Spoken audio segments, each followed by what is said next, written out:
अगर आप भी चाहते हैं कि RR फिल्म्स भोजपुरी हिट्स के ऑडियो वीडियो सबसे पहले आपके पास पहुंचे तो हमारे चैनल को सब्सक्राइब करें और बेल आइकन घंटी को दबाना न भूलें।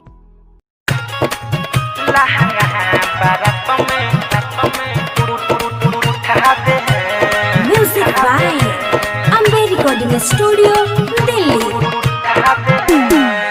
हम हई गजब के महल हो, सब चाहे लछुअल गाल हो।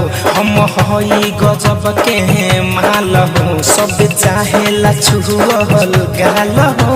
जवानी सारा लुटा दे हम, हई जवानी सारा लुटा दे हम। लहंगा बारात में उठा दे हम, लहंगा बारात में उठा दे हम, लहंगा बारात में उठा दे हैं।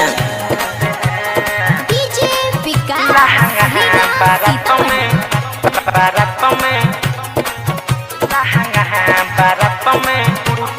उठा दे हैं।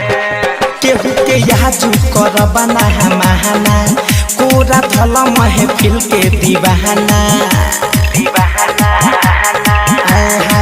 केहू के याजू कर बना महाना, कोरा धल महफिल के दीवाना। सबके जियारा चुराते हैं, सबके जियारा चुराते हैं। लहंगा बारात में उठा दे हैं, लहंगा बारात में उठा दे हैं।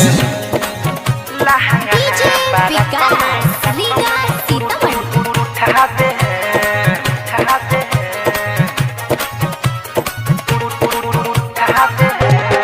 ब्रिजेश धर कंधन जदे नि छूट हो, फिरोज फिरिए में महजाल तू लूट हो। ब्रिजेश धर कंधन जदे नि छूट हो, फिरोज फिरिए में महजाल तू लूट हो।